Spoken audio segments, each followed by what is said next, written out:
let's just get started now, and we can kind of catch people up or they can watch the beginning of the video after they hop on the call. So I'm just going to share my screen with everyone. I sent out this document earlier today, but basically this should just kind of show everyone what our overview should be for our first advisor call with Dana. So great, we're just going to go over a quick introduction. All the different people on this call can introduce themselves very quickly. We'll start with Dana, and then Brian and I can introduce ourselves and our roles in Kinetic Global. And then, yeah, everyone can introduce themselves, and then we will go over some of the different things that Dana does within environmental sustainability and go through some of the questions you all sent me. So great. Let's start with you, Dana. We'd love to hear a little bit about you and the work that you've done through the JPB Foundation.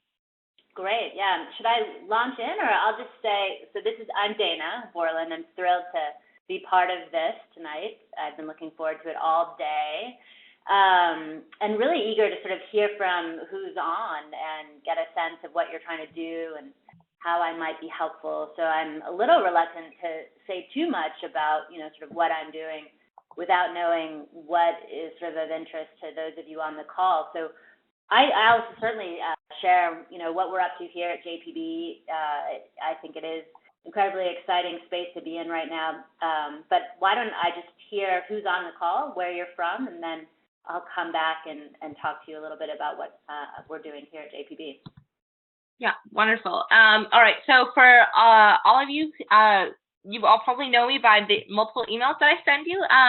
So my name is Katie. I am the program coordinator for Kinetic Global, and I'm a student here at Williams. I'm especially interested in kind of the environmental sustainability questions because of my background in biology.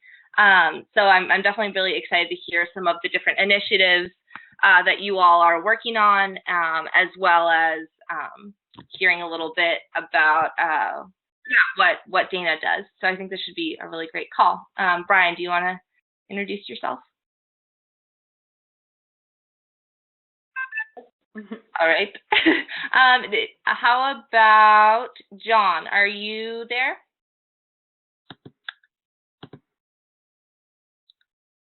All right. Oh, great. I'm Brian. I am part of the Connect Global team, and I think I've met a number of people on the call, but not everyone. And I've worked on a few projects with Kinetic, and my most recent one was and kind of building up social and professional development program in the New England area for people working in startups.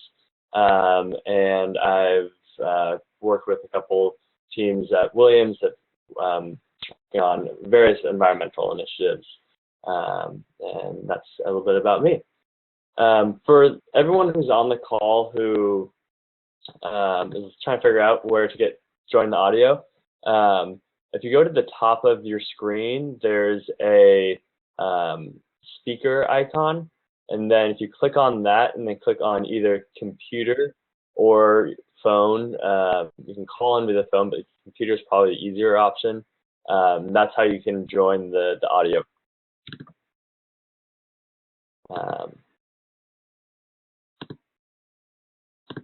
And if that seems to be having issues, then we might just move forward with the pre-collected questions, but hopefully we can get this going.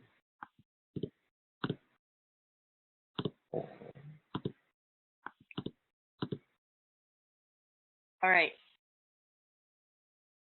Okay, well, if anyone can figure out how to make their audio work, just chime in. Otherwise, we'll kind of go over a little bit about Dana's work at the JPB Foundation, and then from there kind of move through some of the questions that you all sent me that you have all been researching throughout the past couple of months.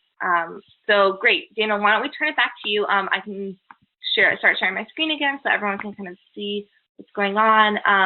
And yeah, let's start with just the advisor overview. So Dana, we'd love to hear a little bit about some of the projects that you all work on. I know at the beginning of this call, we were talking a little bit about some of the grants that you guys have been writing. So yeah, we'd love to hear about what your work is like. Yeah, definitely. So great.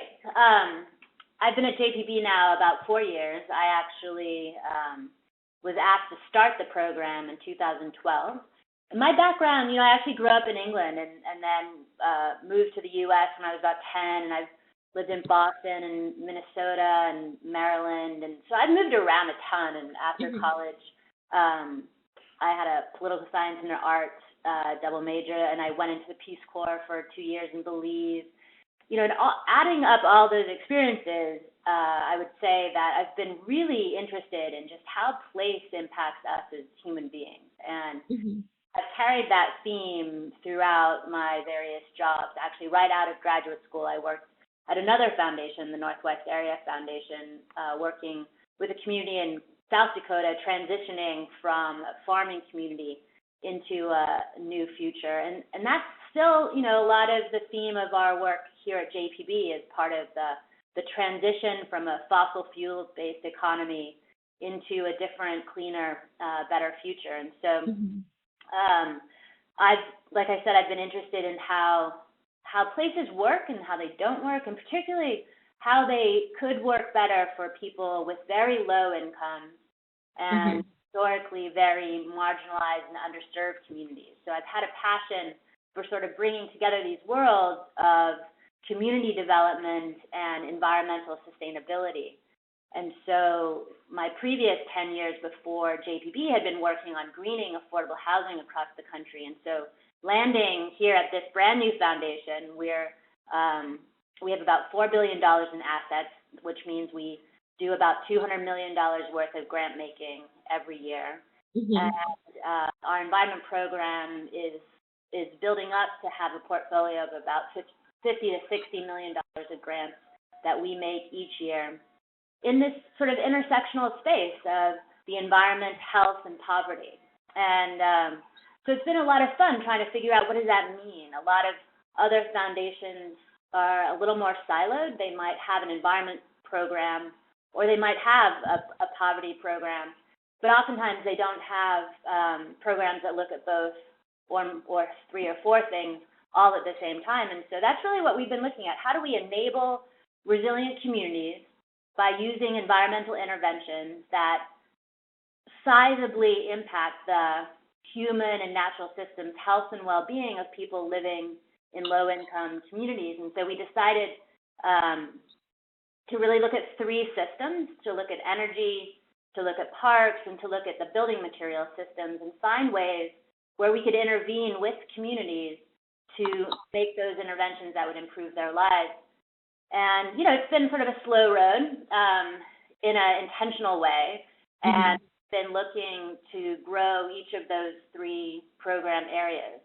And I've been doing that by looking for sort of a major grant that we could make that would then be supported by a host of other grants. So basically looking for a hub of activity, maybe 3 or 4 organizations willing to work together towards a common goal, and then finding other organizations that could support that work.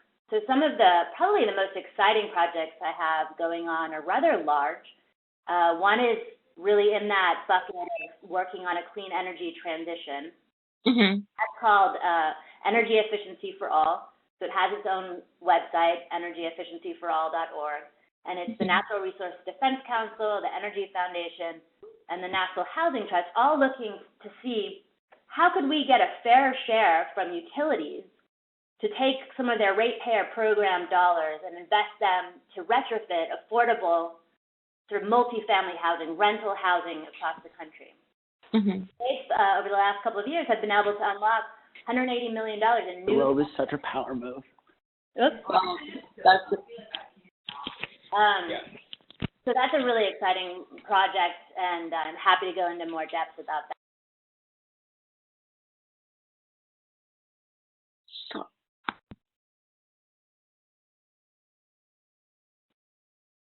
Can you hear me, Katie?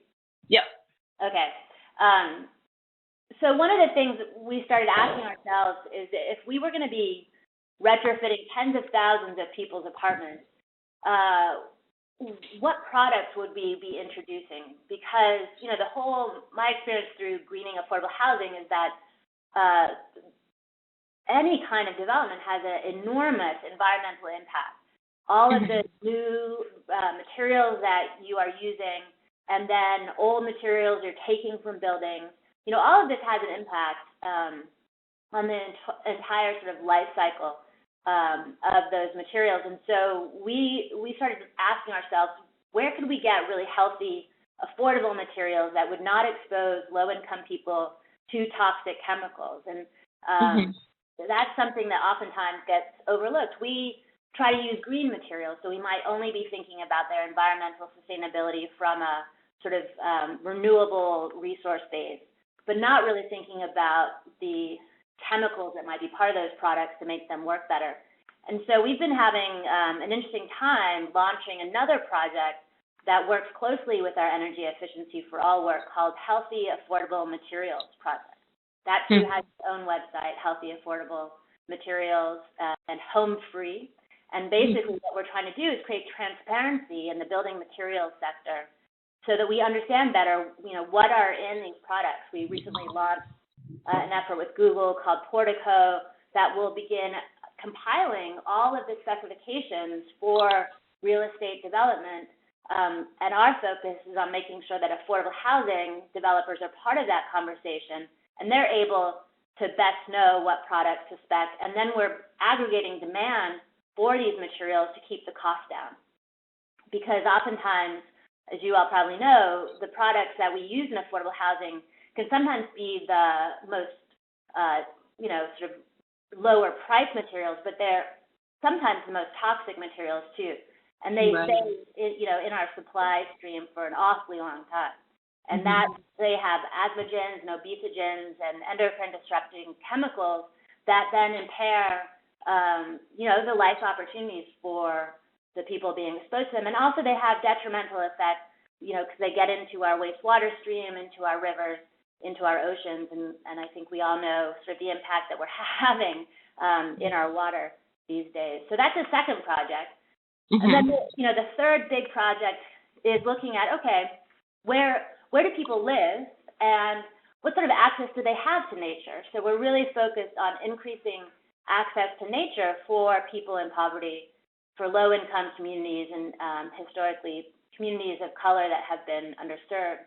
So we've been sort of working with big organizations like the Trust for Public Land to map, where are parks and what kind of quality are they and how far are they away from where poor people are living. And so we're trying to increase access to nature that way. Awesome. Wow. Well, it sounds like you are doing a lot of really incredible things. I guess the last thing that we can talk about really quickly before we dive into the interview questions that the chapters have sent me are like some of the main challenges, and you touched on these, but if you were just going to give like a few kind of quick bullets about some of these key challenges that you're addressing through like the different initiatives you're working on, kind of what would be your kind of 30 seconds about kind of the biggest challenges that we're facing today with environmental sustainability and everything there? Yeah, I'll give you two answers. One is probably that we're not working at the intersection of issues enough. So we're addressing it from our silo, maybe our professional expertise, and we're forgetting that we need to be looking at these across disciplines. And we actually launched an environmental health fellowship program called the JPB Environmental Health Fellowship Program, specifically to provide research money to public health professionals to address problems across silos of our profession. So I would say that. And then I don't think we spend enough time building relationships. These are massive problems a lot of times that we're trying to provide interventions on. And we might come in and there's a host of other partners that we need to be working with, and we don't spend enough time getting to know, why others are working on these issues. And that can backfire, I think, when we're trying to find the best solutions to very complex issues, and so we need to spend more time on that relationship building and trust building across organizations. Right, right. Well, that's great because both of those seem like very scalable, which I think is definitely awesome for aesthetic, like thinking about working at the intersection of kind of these different issues, and then also building relationships. Like I think those are both very compelling kind of issues that our students can work with. So, okay, moving kind of towards some of the interview questions that the students sent me. Yeah, so I guess we can kind of do this however you'd like. Have you had the chance to kind of look over these, Dana? Yeah, I have. Thanks, Katie. Okay, awesome. So then let's just kind of go through some of them and talk about them, and then at the end we can open it up to some more general questions. I mean, I know that you talked about a lot of really cool things, and we can talk about this a little more and see if any of the students that are on the call have additional questions, or if Brian has any additional questions. But yeah, so just kind of starting from the first one, what is something that you've seen to be the most difficult obstacle while trying to promote social change in a community? Well, I think, maybe I answered it with the last response too. I think we've been launching a couple of new initiatives, working with cities or regions. Reimagining the civic commons is one, or sustainable, prosperous, and resilient community challenge is another. And I think, what the most difficult obstacle we're seeing is forgetting to engage with the community that you're promoting the social change in. So sometimes you might have a large environmental organization that kind of comes into town with the next best, climate mitigation strategy, for example, but they've completely forgotten that there's been a community there sort of wrestling with these issues. And right. You've got to start, with the community. And so I think that's the obstacle, because we want change fast and we're really impatient. Oftentimes we think we have the best solution and we want to see it implemented. But when you're talking about social change, you have to go at the pace of trust, and you have to go at the pace of what the community is tackling. And oftentimes you get a way better, richer, more long-lasting solution. Right, right. That definitely makes sense. So in terms of thinking of like an example of some of the work that you've done within that, or like thinking about ways that college students could really start with their community, engaging there, do you have anything that comes to mind that you've either heard of or worked on? I haven't actually heard of from a, sort of where you all can engage. I'm better versed in what I see happening with nonprofits. But with that said, I think that that's a really good place to start, maybe, even though if you want to see some environmental changes happen on your campus. I would also urge everyone, and you're probably already doing this, what is the nonprofit community like in the community, where you're going to school? What are they working on? And how could that be leveraged, or how could you maybe connect dots? Because that's another thing too, that you all are in this position of probably having a really great perspective on what you see happening on the campus and in the community. And time and time again, we're just not connecting the dots enough. And so that's a vantage point that you all have at your disposal in terms of maybe connecting to create projects that are doing many things at one time, more so, than any one organization would able to do on their own. Right, right. So I had a question following up on that, actually. Are there any organizations that you think are doing that particularly well in terms of connecting different perspectives and kind of thinking through that in a very well-rounded way? And I guess a follow-up to that would be, what are the reasons you think often people don't think of environmental issues in an intersectional way? I'll tackle the last question first. I think, certainly when I was going to school, and probably some of my peers and even older, is that, we are sort of brought up to and we're incentivized almost to do well in our profession. We sort of choose a career track and we advance in that track, and it's oftentimes not incentivized for us to work collaboratively across our professions. And so I think that's some of it, is that we're sort of well tuned to work in our lane. And then the organizations I see, sort of tackling this, I can think of two immediately.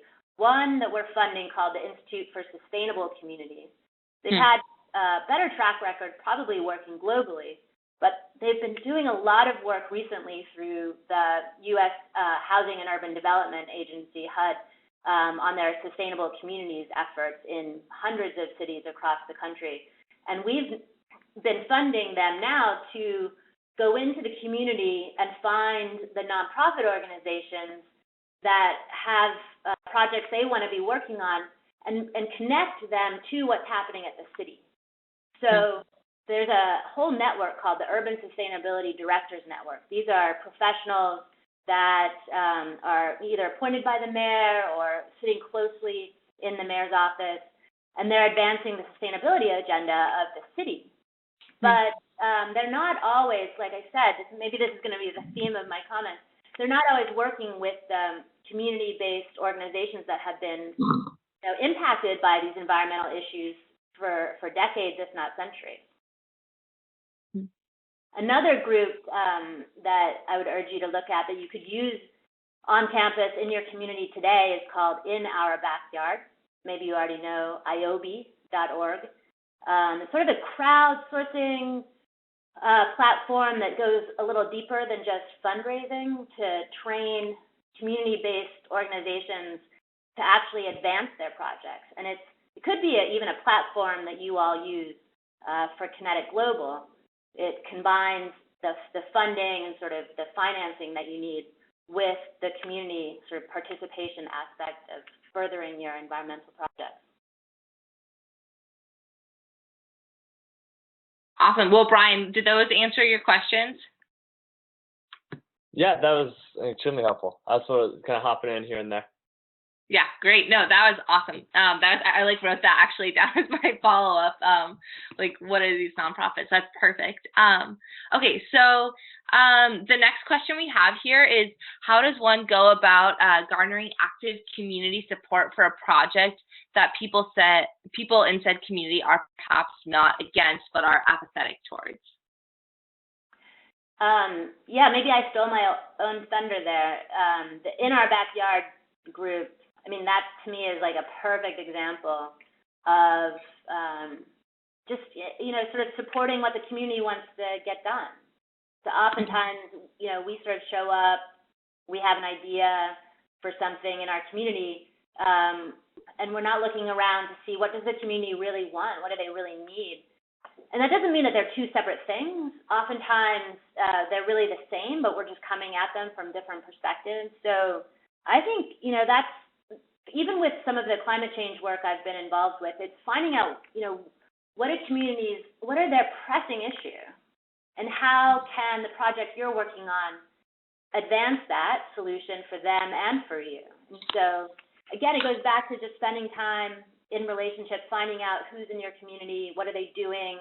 And these need to be kind of long-term plays. They can't just swoop in and get support for something and leave. And that's been, I think, some of the risk in the environmental movement is that some of the large environmental groups come in, they look for community support to advance a campaign or to get a bill passed, but they're not there every day when the community is fighting to get lead out of their water or to address other issues. And so, I think if you want to change something quickly, you do have a campaign, but if you really want social change, then you have to build a network and a movement, and that takes more time. Mm-hmm. No, that definitely makes sense. Anything to chime in there, Brian? No? Yeah, I think it's really interesting, and I think I'm curious as to the actual relationship for these more long-term engagements. Is it something that you see as done purely locally, or is it something that a national organization or a foundation like JPB would have a long-term engagement with a local actor, or how that actually could play out in different models to kind of connect with needs locally. Yeah, that's a great question. You know, I'll speak for what we're doing, since I know that best. And I am looking for investments that I can continue for a long term. I might not want to be the sole biggest funder for the whole long stretch of the work. Sometimes I might, though. So I think I'm not alone. There are other foundations, too, that fund groups to continue the work, because this stuff takes a very, very long time. Mm-hmm. And certainly, some of the efforts I named, Energy Efficiency for All, or the 10-minute walk campaign, or Home Free, or we know that those are going to be really long efforts, that it's not going to happen overnight, but we're seeing some signals of success early, but it will take a long time. Is that what you're getting at? Because some of the long, it's sort of a pro and a con. I mean, I think sometimes we overinvest in something for too long, and we're not willing to do course correction or to evolve into something better that takes sort of learnings from the past and helps us, sort of leap forward. So it's a little, I think sort of there's pros and cons to that. Yeah, I think that definitely gets at the point that I'm wondering about, and it's often that some things are very, I'd say, hyper localized, and they're launched and operated and funded entirely locally, and then there are other initiatives that may have a broader national scope, maybe different funding sources. And I was curious in terms of how those two interact in the long term. Is it something that's entirely driven locally, or is it some sort of partnership between local and or national actors? Yeah, those are my favorite sort of projects that I have in my portfolio, are ones where you have, so for example, we've been funding the Mayor's Fund of Philadelphia, because they were 4 years ago, or 3 years ago, I guess, they were going to launch a bike share program in Philly, and we were trying to figure out how to get more people access to the parks in Philadelphia, and so we thought this would be a great way. Let's fund the bike share, put the bikes in communities that otherwise don't have transportation options to get to some of these fabulous parks. And so we ended up funding the Philadelphia bike share, but we're a national foundation, so we really had no business doing that. So we cobbled together some national groups like People for Bikes and the National Association of County Transportation Officials, and we actually helped start an equitable bike sharing initiative that's taking shape now in about 20 different cities across the country. So I love it where we can find local projects that are going well, or that have great foundations for success, and connecting them to platforms that can share their learnings quickly and that can influence the rest of the country. That is like a win-win. Definitely. That bike sharing program, I think, is actually really interesting, and definitely sounds like a program that we're trying to work with at Williams. We have a bike club here, and they like lend out lots of different bikes to students, and offer a lot of like bike services so that students can bike to kind of bike places instead of taking their cars. So that sounds really great. I guess we talked about this a little bit at the beginning of the call, but just I'd love it if we could just talk briefly about the most effective ways for college students to become involved in environmental issues. And so I think kind of you can interpret this one however you'd like, but with initiatives that are kind of take at colleges or that are led by college students, kind of what are some of kind of the most effective parts of those? Yeah, I'm happy to take this in other directions, but when I first read the question, I had kind of a gut response, so I'll give that here tonight too. I think my gut response was you can sort of map out the levers on your campus. What are all the things that your university, your college has control over?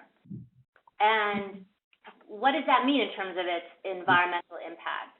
And the first thing I thought of, because I'm sort of, my head's in this space right now, is what does your college, what does your school buy? What is it purchasing? And where are those products coming from? What sort of impact are they having on the environment? How are they adding or subtracting from our environmental health? And so you could start there. You could even look at just, the procurement. I'm sure you spend millions. Some of your colleges spend billions on materials to improve the dorms, or because I think some colleges have done great looking at your food, and sort of where is that coming from. But there's so many other things that you're buying on a daily basis. Right. So I think I always go there first, sort of, what is your sphere of influence? What is your college doing? What decisions are they making on a daily basis? And how could they be different? And map out, some other scenarios and choose the most compelling ones that you and other students sort of share a passion around, and that are, sort of feasible in a short period or whatever time frame you're working on, and go for it. Yeah, I think that's really helpful, especially kind of given that a lot of these different groups are looking for good places to start. And so I love the idea of kind of, mapping out, like you said, the levers on campus and what our school is purchasing, like, yes, food, but also you said dorm materials. Are there other kind of major places that you would look? Those would be my main ones. Sort of, the easy ones would be construction, lawn maintenance, landscaping, materials being put into classrooms, or maybe I would just start sort of in those categories. Awesome. Okay, I think that's going to be very helpful to a lot of our different groups. So I'm glad that question came up. Brian, do you have anything to add in there? No, that sounds awesome to me. One note that I would make is, just because our technical difficulties with the sound and the timing, I think we'll probably just continue through the previously questions, and we might have to cut the Q&A for tonight.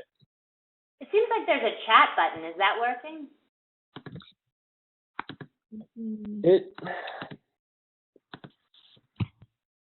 If there's anyone on the call has questions, they can definitely submit them via the chat. I think that if we continue through the questions, we can have the opportunity for the students on the call to ask those questions. However, I do know there are a number of people that are hoping to catch the recording of this call, and so I think just continuing through some of these questions will be helpful for that as well. All right, great. Well, we can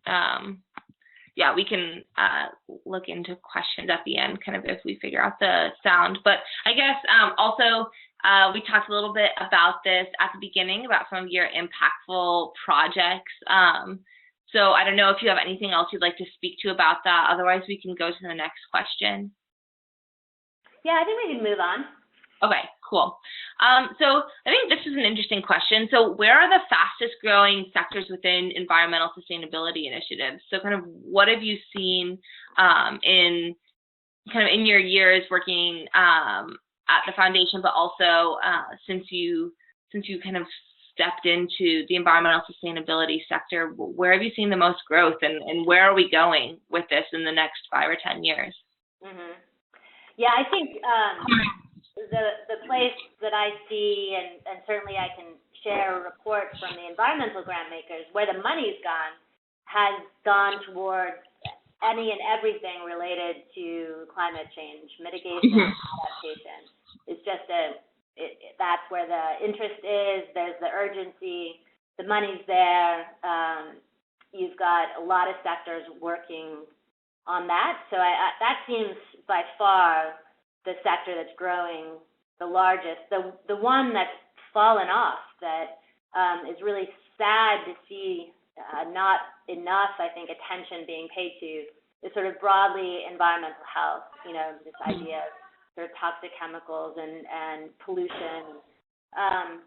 So the other area, though, that might not be as well known is equity, just sort of racial and economic equity in the environmental movement. There's a whole initiative that has really taken hold since 2013 called Building Equity and Alignment.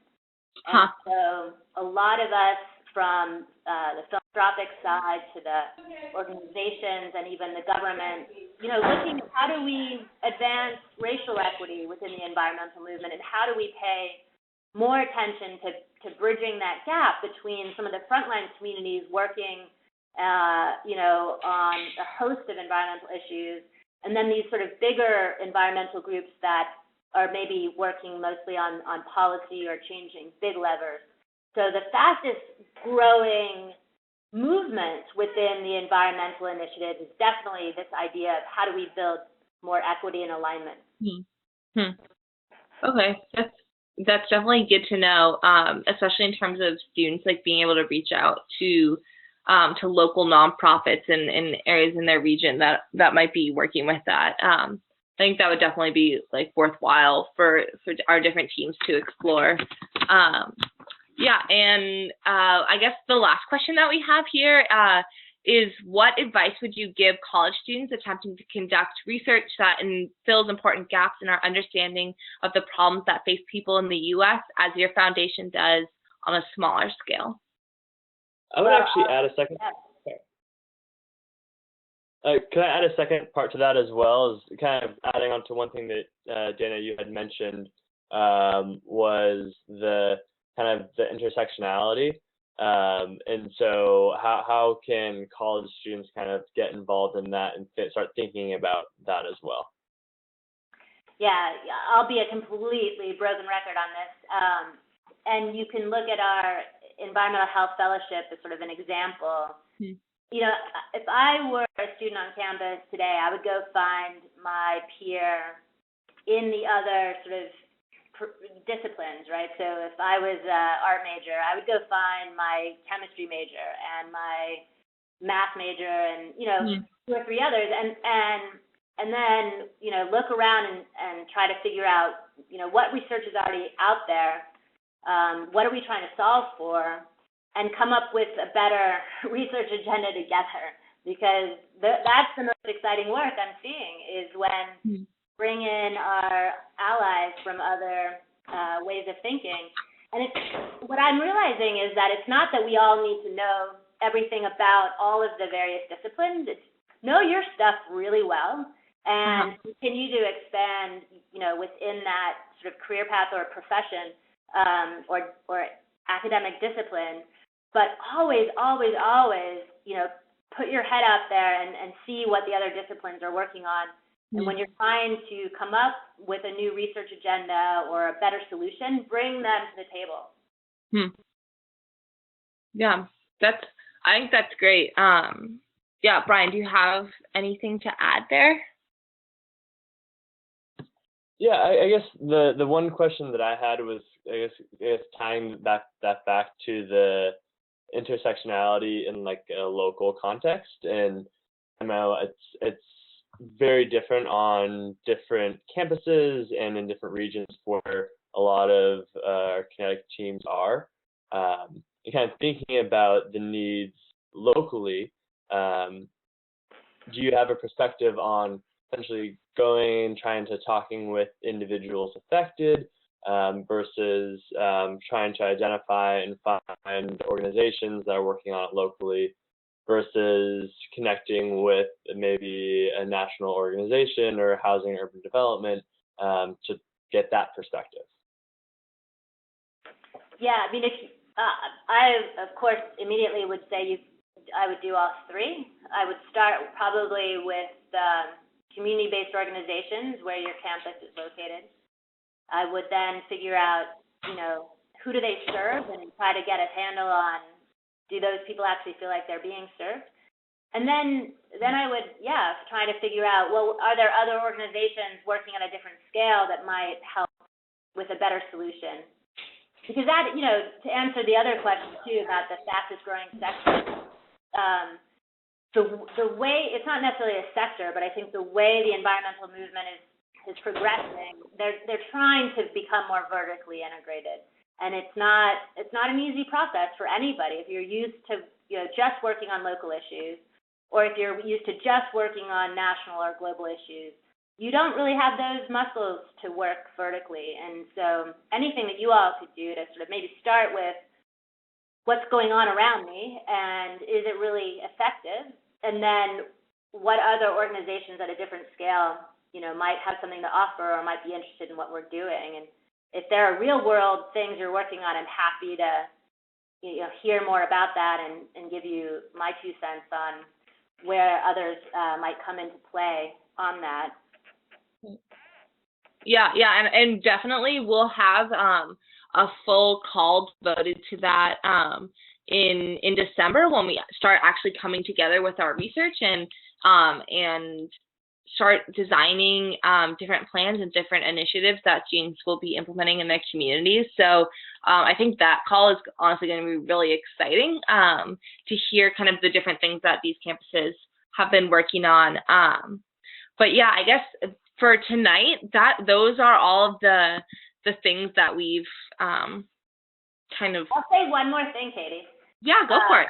One more thing on sort of opportunities maybe for fast-growing sectors is this idea that there's, we need better infrastructure in this country and that there are these obsolete infrastructures in our communities. So that's yet another place to start to look. Maybe even it's campus-owned infrastructure, but it could be community-based or municipal-owned infrastructure or state-owned infrastructure that's underutilized. That's a really exciting area too, because some of that used to be public infrastructure. So it was, a park that we would all go to mingle. And when it becomes obsolete, we oftentimes privatize that infrastructure, and then we lose the public domain. So there's a great project that we're just getting started called Reimagining the Civic Commons. It has a fabulous website. And so that's just another thing to think about too, is, making better use of existing assets in our community that might be obsolete or underutilized. Yeah, definitely.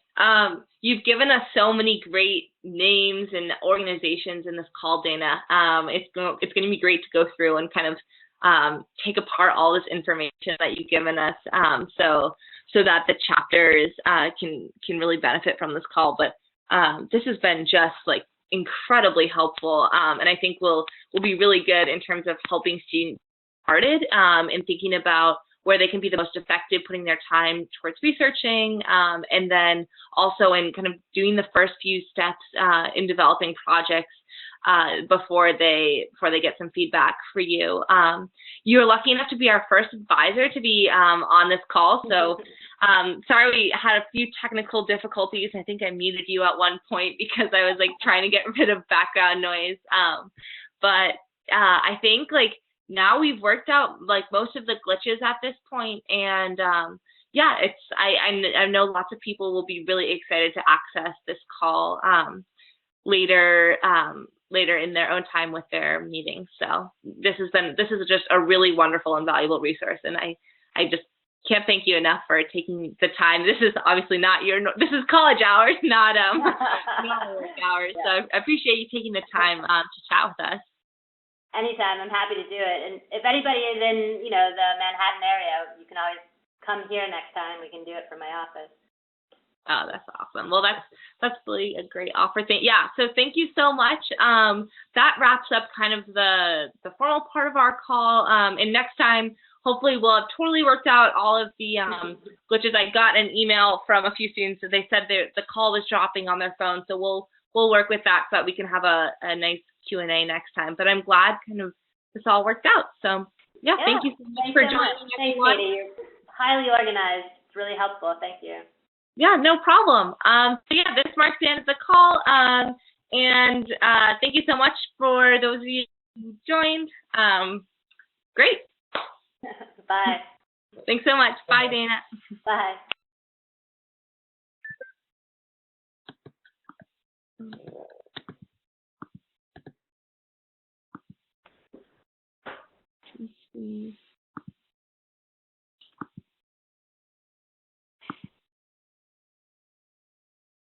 There we go. I'm going to stop recording.